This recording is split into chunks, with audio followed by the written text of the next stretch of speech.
All right, this is going to be episode 181, the third in the series. And what you see before you is the completed Goshen camp or Arcship community.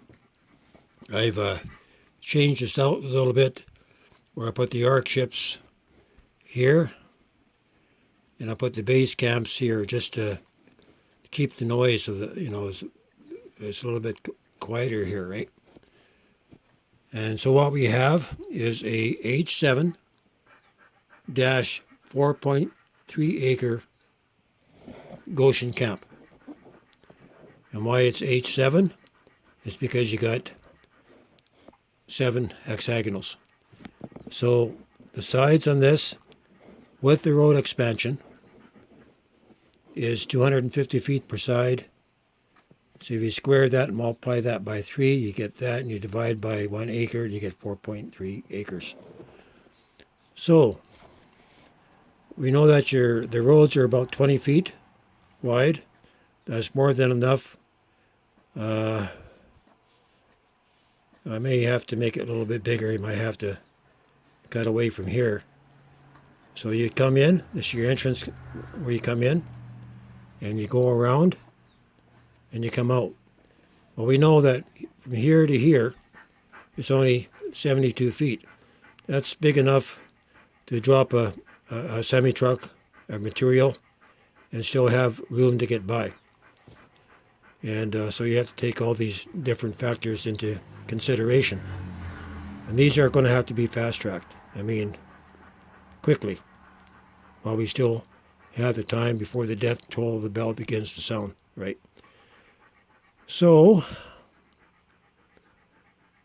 in each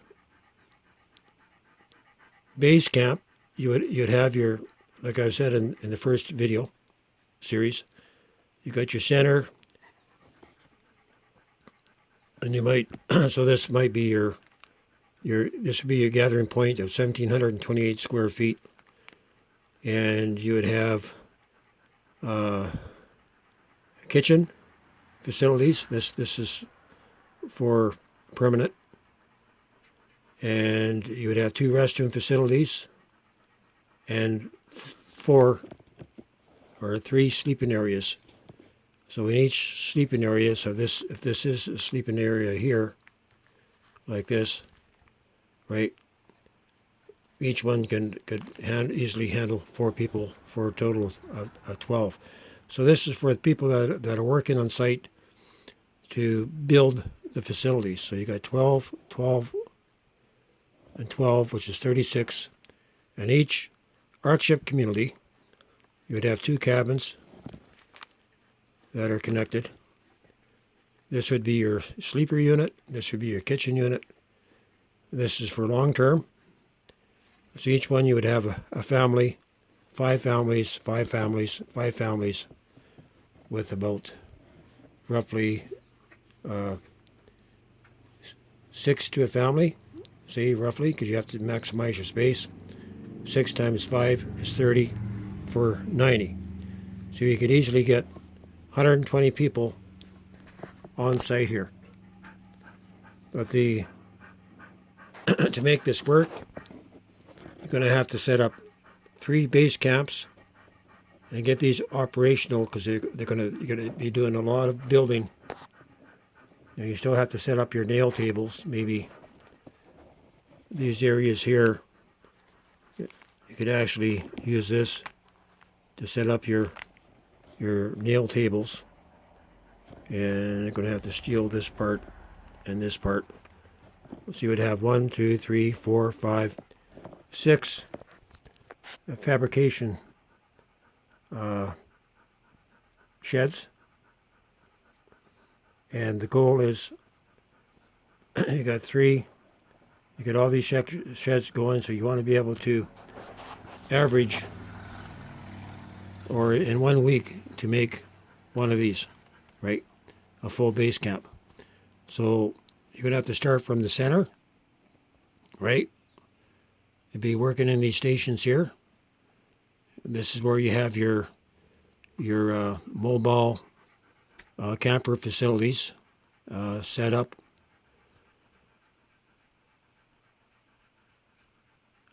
You're going to have 3 of them set up. I'm not sure where you're going to put them. Maybe here, here, and here temporarily. And so all together in 1 week, you want to be able to turn out a full base camp. So in 3 weeks, you're going to want your base camps fully prepared, right?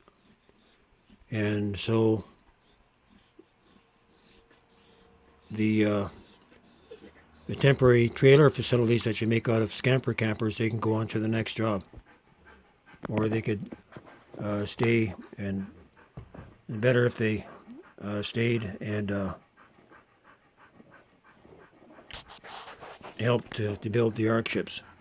So the next video of 182, we're going to have to do the number count on this to see if it's possible to build one Arcship community in 1 week, having 3 temporary campers on site, right? So you'd have 7 trailers, and 7 trailers just for temporary dwelling. So that would be the manpower to build this, and this in 3 weeks, right? 18 days. So you would have 7, 21 buildings to make. It means you're going to have to do at least more than 1 building. You can probably do 2 of these in 1 day, right? So it's going to take some organizing. And after that, so that'd be about half of the 40-day period, you would start building these. So I think it's within reason. It's going to take people that are highly dedicated, highly skilled. But once you have your temporary sheds made here and your nail table set up and all the air tools and the jigs, it's going to take a little bit of a startup time to smooth things out, to get out the wrinkles. But people, this is it. We're down to the wire. If you remain in the cities, you will become trapped. Please understand me.